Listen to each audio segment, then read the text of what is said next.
راج میں ہے کیفیت حضرت میں نہیں بتا پاؤں گا. اب اسی موقع پر ہاں یہ ضرور تھا کہ میں نے وہاں مناظرے کی. میں نے جب مجھ سے پوچھا آپ ہمارے پیچھے نماز کیوں نہیں پڑھتے تو میں نے کہا بھائی تم تو مجھے مشرک کہتے ہو، میں تمہارے پیچھے کیسے پڑھوں؟ تو میری داڑھی پہ اس نے ہاتھ پھیرا.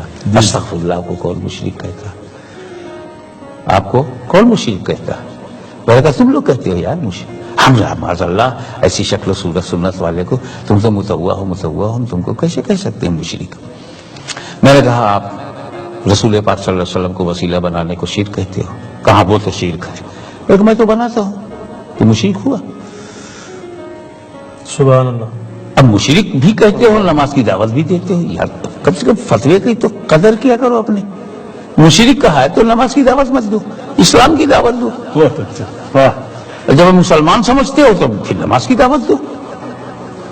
ایک طرف سے تم ہمیں مشرک کہہ رہے ہو اور دوسری طرف کہتے ہو نماز پڑھنے آؤ. تو اس سے کبھی وسیلہ تو ہے مگر نماز ہے، عمل ہے.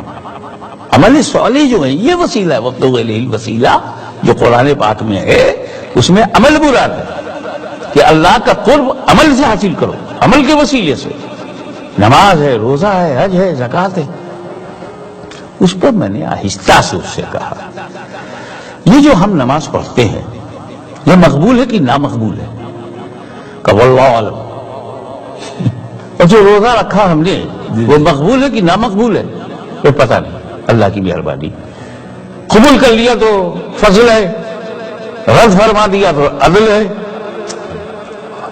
اس نے ہماری نماز قبول کیا، جسٹس ہے، اس کا فضل ہے. فضل ہے، مرسی ہے. نہ کرے تو اللہ کا. ریجیکٹ کر دیا تو جسٹس ہے. اللہ اکبر.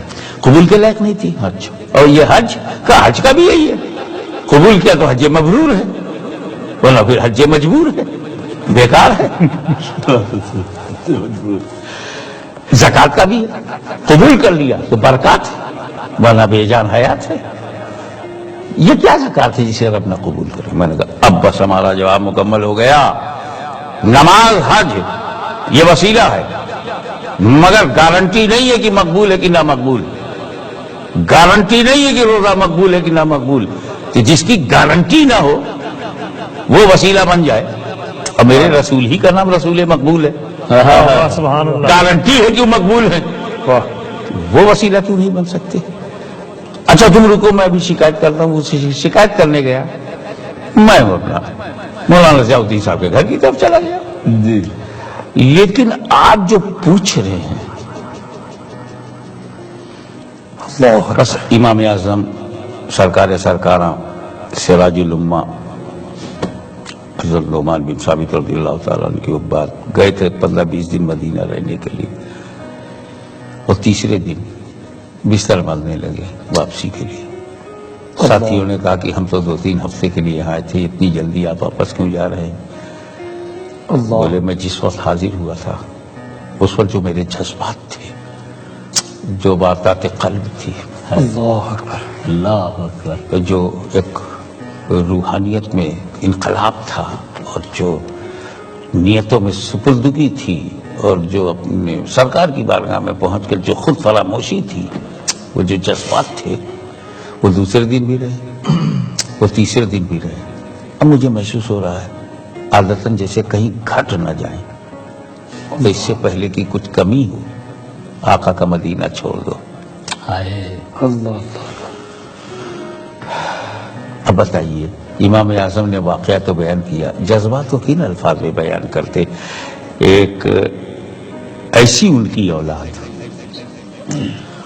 جو 39ویں اور 40ویں میں ان کے سرکار کے گنتی میں آتا ہوں، 40ویں اولاد. اور زمانے سے ہم نے مدینہ نہیں دیکھا.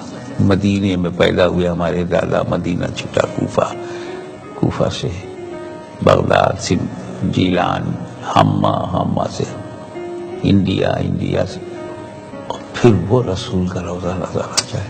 اللہ. حضور